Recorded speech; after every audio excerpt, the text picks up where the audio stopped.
Hello, my name is Crystal Liao, and I am a graduate student at the Bowling Green State University. Today I have the honor to present my research here at the Voice Foundation Symposium Virtual. Here is the overview for the presentation. We are going to discuss studying musical interpretations in singing, the purpose of the study and hypothesis, methods, some prominent findings, and future applications. Studying musical interpretations in singing is difficult in the sense of objectively measuring the emotional aspects in performance. Current studies cover a wide variety of singers and some interesting findings. We see more significant difference in the acoustic measures when heightened emotional expressions are being used. Relative to singer's vibrato, we see some inconsistent findings. On one hand, several studies suggested that singer's vibrato characteristics are unique. On the other hand, studies have found higher vibrato rate and extent and smaller variation in frequency modulation when heightened emotional expressions were used. It is interesting to point out that no effects from vocal material, vowels, and phonemes. More importantly, findings in recent studies have not discussed airflow as a measure, which brings me to the next slide. The study explored two different specific interpretations while performing a classical art song excerpt. We used the traditional legato approach with a sympathetic interpretation and the use of emphatic vocal attacks with a sarcastic interpretation. In the later portion of the presentation, you will see some prominent findings in the acoustic, aerodynamic, and glottographic measures. We have hypothesized that both musical interpretations would result in identical outcome. Now, how do we collect the data? This is a single case study involving me as the only participant because I have a master's degree in voice performance. For the study, standard acoustic, aerodynamic, and glottographic equipment, software, and methods were used. Here is the musical excerpt that was being used for the study, which was from La Mort de Feli, which is an art song written by French composer Hector Berlioz.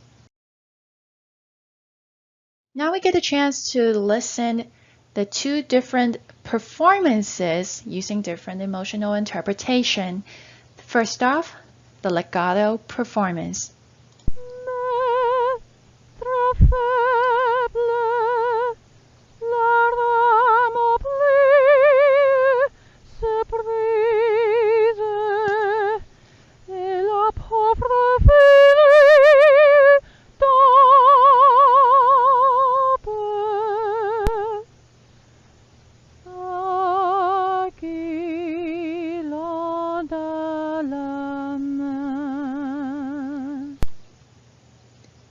Now we have the emphatic approach.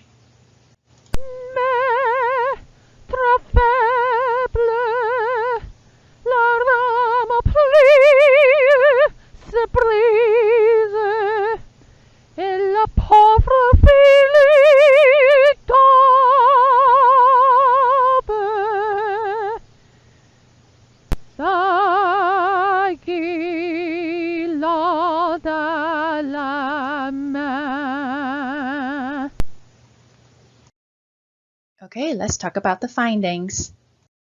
Using prod, we extracted the mean intensity values from all vowel productions. A majority of these vowels have higher intensity levels in the emphatic approach. We have selected 6 vowels for further analyses, 3 with extreme differences between the approaches and 3 with similar intensity levels.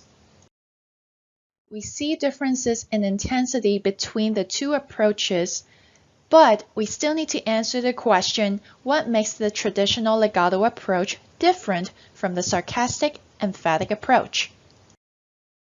The colored lines here show the onset slope for selective vowel productions, blue for legato and red for emphatic. The mean emphatic vowel onset is nearly doubled when compared to the legato approach, which means vowel onsets were significantly faster in the emphatic approach. Next, let's look at the harmonics in narrowband spectrogram. 4 out of 6 selected vowels have higher intensity in the emphatic approach, specifically in the 1500 through 3000 Hz region. That also corresponds to the 3rd through 5th formant range in human speech. The LTAS analysis has further confirmed the findings in the harmonic analysis. We see an overall intensity increase in the emphatic approach, again in the 3rd through 5th formant region. Also, we see similar formant frequencies between the two performance approaches. This suggests the vocal tract shaping did not change much when performing different musical interpretations. Vibrato extent refers to the difference between the local maxima and local minima within a production. Today, we are going to discuss the fundamental frequency vibrato and airflow vibrato. Overall, the FO vibrato extents were more than doubled in the emphatic approach. Similarly, the airflow vibrato extent in the emphatic approach is more than doubled. Relative to EGG measures, we looked into EGG W25 values, which is indicated in red, and EGG waveform amplitude, which is indicated in blue. Both measures are consistently higher in the emphatic approach, but only EGG W25 is found to be statistically different. Inverse filtering refers to the technique of obtaining glottal airflow from the original wideband airflow signal. In this study, we are looking at the closed and opening quotients as well as the skewing quotients.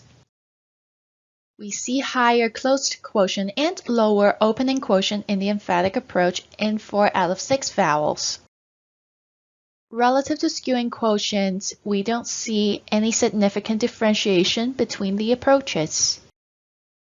In addition to vowels, we selected 4 consonants for the study. We looked into their voice onset time, consonant duration, and airflow.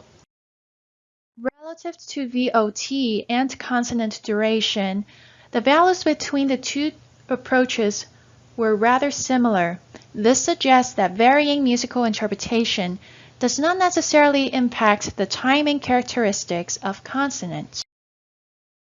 Relative to airflow, we see increased airflow in 3 out of 4 selected consonants. Keep in mind that these findings are borderline statistically different.